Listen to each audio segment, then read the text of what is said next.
नमस्कार। आज हम उत्तर प्रदेश के पीआरडी जवानों से जुड़े एक बहुत ही अहम कानूनी मामले पर बात करने वाले हैं।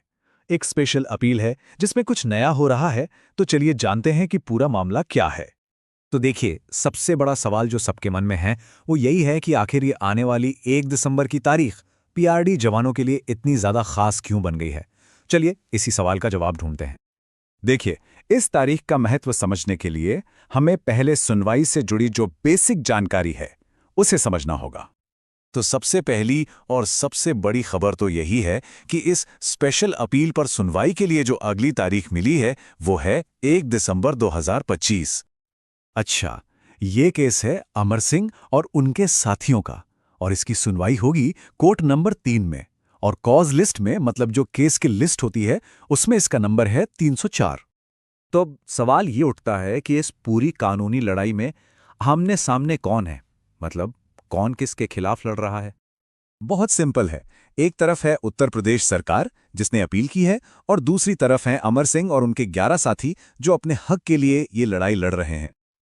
और एक बात और, ये कोई अकेला केस नहीं है, इसके साथ 3 और अपीलें जुड़ी हुई हैं। इसका सीधा मतलब ये है कि जब भी कोई फैसला आएगा तो उसका असर इन सभी मामलों पर एक साथ पड़ेगा। अब आते हैं सबसे बड़े अपडेट पे।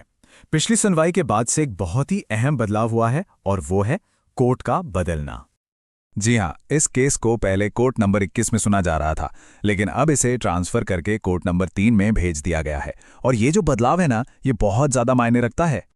कोर्ट का ये बदलाव इतना खास क्यों है? ये इसलिए खास है क्योंकि अब इस मामले की सुनवाई एक खास जज की बेंच करने वाली है।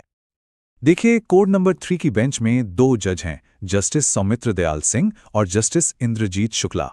लेकिन इनमें से एक नाम पीआरडी जवानों के लिए एक नई उम्मीद की किरण लेकर आया है।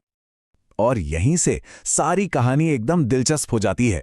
याद कीजिए, मई में पीआरडी जवानों के पक्ष में एक अच्छा आदेश आया था। वो आदेश जस्टिस सौमित्र दयाल सिंह की बेंच से ही आया था। उसके बाद महीनों तक मामला अटका रहा, और अब किस्मत देखिए, केस घूम फिरकर वापस उन्हीं के पास पहुंच गया है। तो इन सब बातों को अगर हम जोड़कर देखें तो 1 दिसंबर को हो क्या सकता है? क्या उम्मीदें रखनी चाहिए? सबसे बड़ी उम्मीद यही है कि क्योंकि जज साहब इस केस से पहले से वाकिफ हैं, इसकी हिस्ट्री जानते हैं, तो अगर सुनवाई होती है तो इस बार कुछ बेहतर आदेश आने की संभावना काफी बढ़ जाती है। लेकिन यहां एक छोटा सा पेंच है। कोर्ट की भाषा में एक शब्द इस्तेमाल होता है, टेक अप। इसका सीधा सा मतलब है कि केस का लिस्ट में नाम आना इस बात की गारंटी नहीं है कि उस दिन उस पर सुनवाई हो ही जाएगी। इसलिए 1 दिसंबर को पहली और सबसे बड़ी उम्मीद यही है कि केस टेकअप हो जाए, मतलब जज साहब उस पर सुनवाई शुरू कर दें। अगर ऐसा होता है तभी तो अपनी बात उस बेंच के सामने रखी जा सकेगी जिनसे पहले भी एक उम्मीद जगी थी। तो आखिरी और सबसे बड़ा सवाल यही बचता है कि क्या 1 दिसंबर की ये सुनवाई इसी खास जज के साथ इस सालों पुरानी लड़ाई में वो फैसला कून मोड़ साबित होगी जिसका सभी को इतनी बेसब्री से इंतजार है।